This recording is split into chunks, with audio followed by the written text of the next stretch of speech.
Halo, assalamualaikum warahmatullahi wabarakatuh. Welcome back to my channel. Apa kabar kalian para sales kanvas, sales freelance? Sudah diomelin berapa warung hari ini? Oke guys, di video kali ini saya akan membuat konten lagi guys, Q&A, quiz and answer. Jadi banyak sekali teman-teman semua yang sudah DM IG saya dan menulis di kolom komentar. Mereka mengeluh gini, Bang, daerah saya itu sudah dikuasai oleh sales resmi. Saya kehabisan area cover dan lain sebagainya dan lain sebagainya. Nah, di sini saya akan membuatkan bagaimana caranya supaya kita itu nggak kehabisan toko. Maksudnya gini, kalian pernah bingung nggak sih? Wah, kayaknya kecamatan ini ada 16, kabupaten ini ada 16 kecamatan. 16 kecamatan udah saya aduk-aduk, udah saya acak-acak. Tokonya ya cuma itu aja.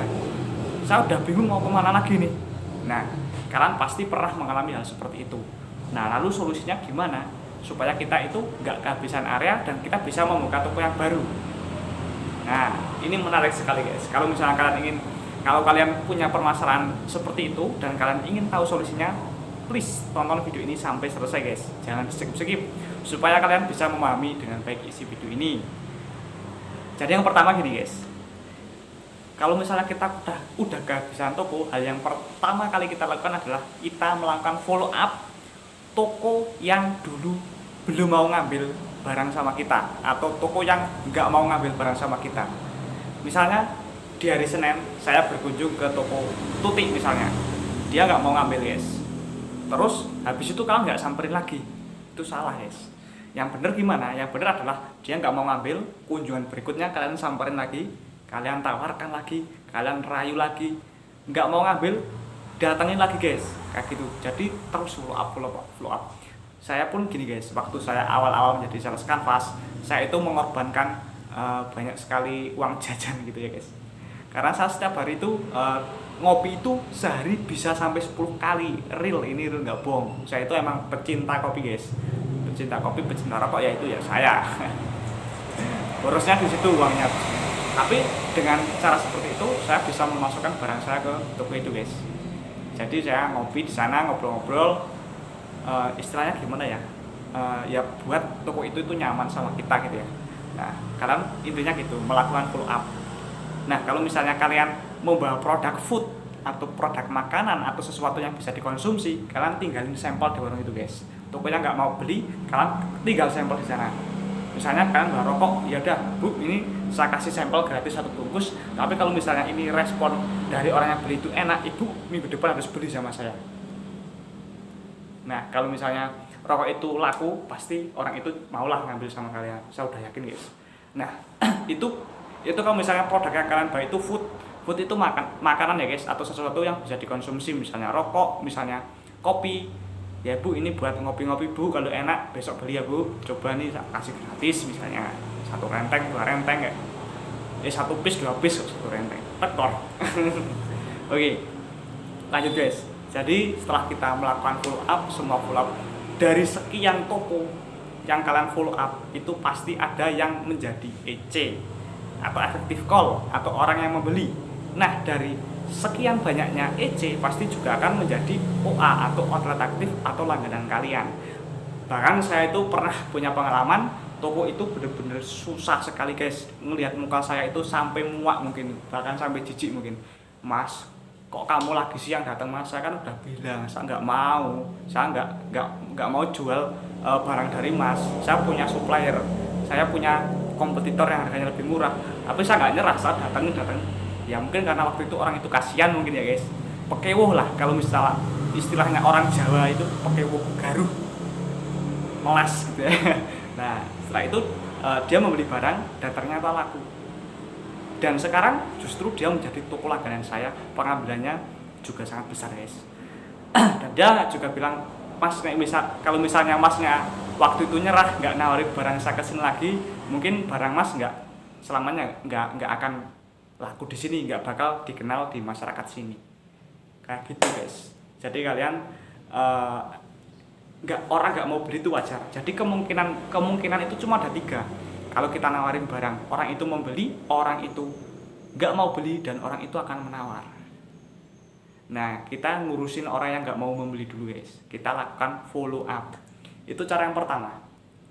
Terus cara yang kedua, supaya kita nggak kehabisan area, yaitu dengan cara kita memperluas jangkauan target market kita. Maksudnya seperti apa? Misalnya gini, saya yakin kalau misalnya kalian seorang sales canvas atau freelance, kalian hanya mengcover area warung. Maksudnya kalian hanya berkunjung ke warung atau ke toko-toko retail. Nah, sekarang kalian mencoba menawarkan di tempat yang lain. Misalnya seperti ini, angkringan.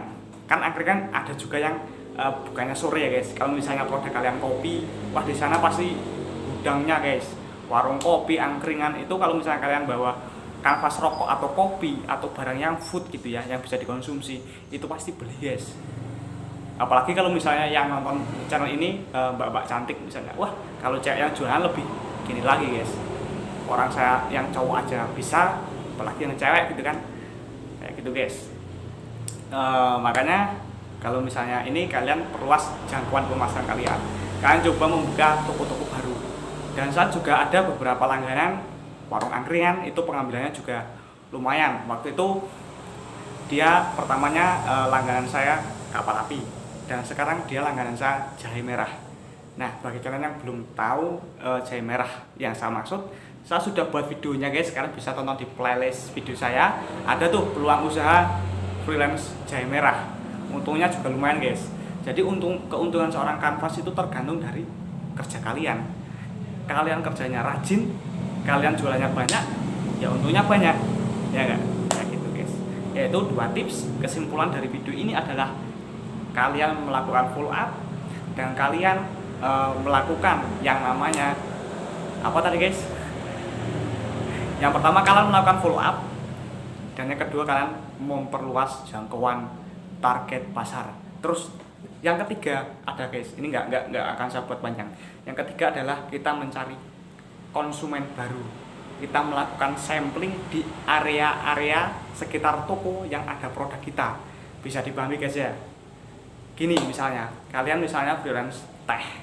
Nah, kalian kalau ada orang, kasihin aja guys, kasihin itu dibuka tuh, kasihin 2 bungkus, diplastikin kecil-kecil. Ini Pak, ini tak kasih teh buat sampel. Kalau misalnya enak, belinya di toko sana. Nah, kayak gitu guys. Dengan kita mencari konsumen baru, itu juga akan membuat orderan warung kita itu naik karena konsumennya lebih banyak. Nah, jadi walaupun toko kita sedikit, tapi toko-toko kita produktif kayak gitu ya guys, atau pengambilannya bisa lebih banyak. Berarti maksudnya itu gini, kita mempush toko-toko yang sudah ada produk kita. Kalau misalnya kita kesulitan membuka toko baru atau mencari area baru karena memang benar-benar udah habis, yaitu solusinya itu guys, kita mempush atau memaksimalkan toko yang sudah ada barang kita. Kita bantu cari konsumen baru untuk toko itu supaya penjualannya juga banyak, supaya kita mendapatkan outlet aktif. Karena outlet aktif itu terjadi ketika si outlet itu mempunyai yang namanya konsumen loyal atau pelanggan tetap. Oke guys, mungkin sampai di sini dulu perjumpaan kita. Bagi yang suka sama channel Sales Magic, bantu saya like, subscribe, aktifkan lonceng, pilih yang semua supaya kalian gak ketinggalan video terbaru dari channel ini. Dan jika kalian ingin bertanya, konsultasi atau ngobrol masalah apapun, asal jangan masalah percintaan, silakan bisa DM Instagram saya guys. Ya kalau cewek sih nggak masalah ngobrol percintaan. Oke guys, tapi sebelum DM pastikan kalian follow terlebih dahulu supaya nggak masuk folder spam. Oke, terima kasih yang sudah menonton sampai selesai. Akhir kata, kita menjadi luar biasa saat kita berpikir bahwa kita bisa.